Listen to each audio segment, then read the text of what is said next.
کیا رسول اللہ صلی اللہ علیہ وسلم کو کلی علم غیب تھا؟ اگر تھا تو کوئی صحیح بخاری کا حوالہ دیں۔ ارسلان ماشاءاللہ، لاؤ بخاری شریف، یہ ہے بخاری شریف، کتاب الاعتصام بالکتاب والسنہ، یہ اس باب کا نام ہے، اس کا نام ہے کتاب الاعتصام، اس میں یہ حدیث موجود ہے۔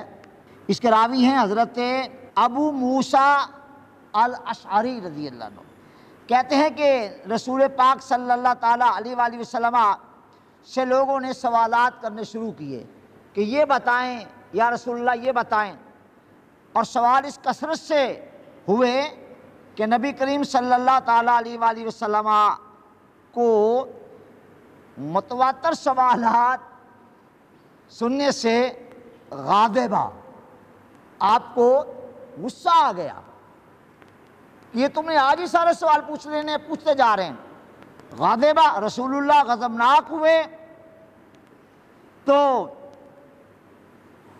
آپ نے ارشاد فرمایا سلونی، اب اگر تم پوچھنے پہ آؤ تو سلونی، پوچھ لو جو مجھ سے پوچھنا ہے، سلونی، مجھ سے پوچھ لو جو پوچھنا ہے۔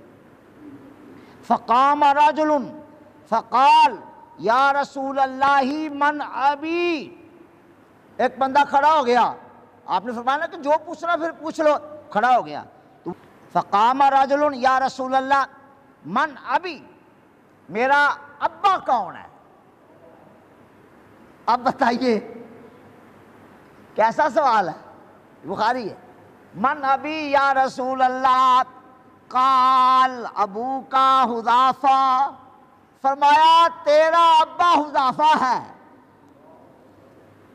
اب میں تفصیلات میں نہیں جاتا وہاں تو، ورنہ 10 گھنٹے چاہیے، تیرا ابا حذافہ ہے۔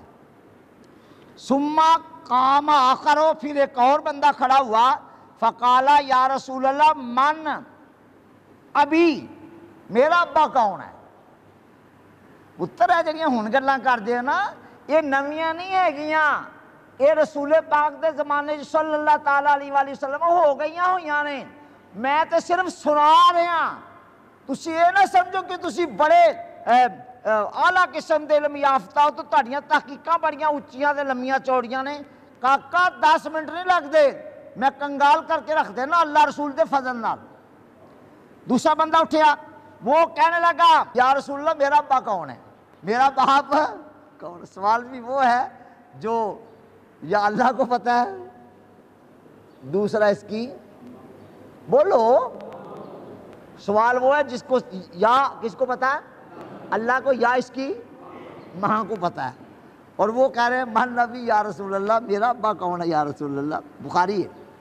فقال ابوک، فرمایا تیرا باپ سالم مولا شیبہ تھا، تیرا پیو شیبہ دا غلام ہے، سالم نام دا بندہ، وہی تیرا پیو۔ ہن کھلواؤ اپنے جڑے نے وہ کی کہندے انہوں پردے کھلواؤ، کھلوان تے تسی آئے ہوئے ہو نا، اسی تے کھولن تے نہیں آئے نا، تے ایتھے پوچھن والے نے آپ اپنا پردہ کھلوایا ہے، اللہ دے محبوب تے پردے پاؤندے نے، تے جدوں کوئی چیلنج کرے تے پھر انج بھی ہو جاندا ہے جویں بخاری چ ہویا ہے۔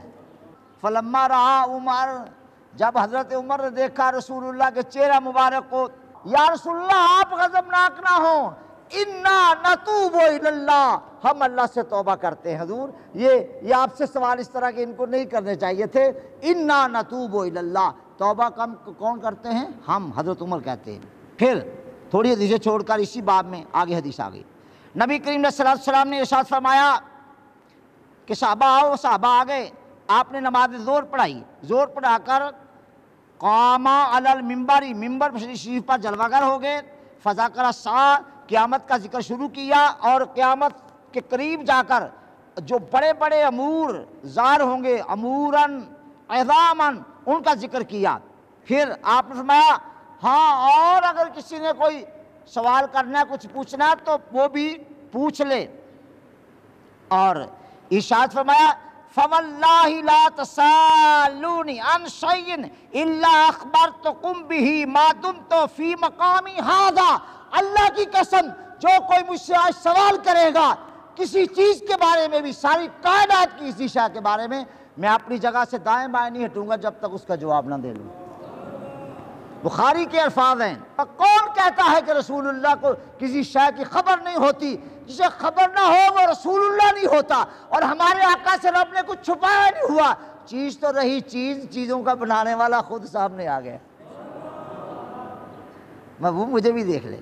حضرت انس رضی اللہ عنہ بیان کرتے ہیں کہ اکثر لوگوں نے ڈارے مار مار کر رونا شروع کر دیا، یہ آج کیا ہو گیا؟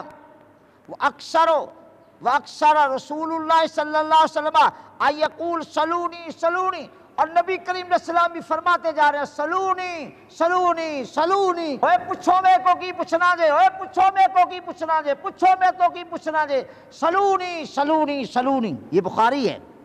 حضرت انس کہتے ہیں کہ ایک شخص میرے قریب کھڑا ہو گیا، میرے قریب تھا کھڑا ہو گیا، تو فقال، کہتا ہے آئینہ مدخلی یا رسول اللہ، مجھے یہ بتائے کہ میرا آخرت میں ٹھکانہ کہاں ہوگا؟ کیا؟ اب مدینہ طیبہ میں کھڑا ہے، ابھی اسے موت آنی ہے، ابھی قبر والی زندگی گزرنی ہے، اب تک تو برزخ کی زندگی گزر رہی ہے، 1400 سال وہ اور اس سے اوپر جا رہا زمانہ، ابھی اسے موت آنی ہے، پھر قیامت تک اسے قبر میں رہنا ہے، پھر معاد ہونا ہے، یعنی قبروں سے پھر نکلنا ہے، پھر حشر میں آنا ہے، پھر وہاں پوچھ پرتیت ہونی ہے، ہاں، اور اس کے بعد حکم لگنا ہے۔ اب دیکھیں یہاں کیسے معاملہ ہو رہا ہے۔ آئینہ مدخلی یا رسول اللہ، قال النار، فرمایا سائل تیرا ٹھکانہ جہنم ہے، تو دوزخی یا دوزکی؟ پتہ چلا وہ علم ہی جو نبی کو نہ آتا ہو، وہ شے نہیں جو نبی کو پتہ نہ ہو، اور کوئی ایسا نہیں جس کے انجام کی خبر رسول اللہ کو نہ ہو۔ قال النار، فرمایا تو دوزخی یا دوزکی؟ اور پھر کیا ہوا؟ پھر نبی کریم صلی اللہ علیہ وسلم نے فرمایا سلونی سلونی، پوچھو مجھ سے کیا پوچھنا ہے۔ اب حضرت عمر گھٹنوں کے بال ہو گئے، فقال، عرض کیا، رضینا باللہ ربم وبالاسلام دینا وبالاسلام دینا وبمحمد رسولا، ہم اللہ کے رب ہونے پر راضی ہو گئے، اور ہم اسلام کے دین ہونے پہ راضی ہو گئے، اور ہم محمد کے رسول ہونے پہ راضی ہو گئے۔ اب آپ اندازہ کریں کہ ان احادیث مبارکات کے سن لینے کے بعد کیا کوئی شک باقی رہ گیا؟ اللہ کے محبوب کو کسی چیز کا علم نہ ہو؟ او پائیا کیڑی گل پیا کرنا ہے؟ نبی دے تے سامنے رب نے سارا کچھ بنایا ہویا، تے پوچھ کے بنایا ہویا، وہ شے ہی نہیں جو نبی کے علم میں نہ ہو بلکہ نبی کے مشاہدے میں نہ ہو۔ لہذا اللہ کے محبوب علیہ السلام سے کوئی شے پوشیدہ نہیں، اور لفظ غیب اس کا اطلاق معنی کے اعتبار سے وہ مخلوق کے اعتبار سے غیب ہے، اللہ کے لیے تو کچھ غیب نہیں ہوتا۔ بہرحال اس پر تفصیلی بات آج نہیں کر سکتا، جتنا سوال تھا اس کا کافی جواب الحمدللہ فقیر نے عرض کر دیا ہے۔ اور اگر کوئی نام لے کر اپنا بتا کر سامنے آنا چاہے، any person at any time at any place I'm ready to discuss، جتھے کسی دا دل کرے تے جس ویلے کرے جدوں کرے وہ گل کر لے، میں تیار ہوں اپنے نبی دے کمالات دسن۔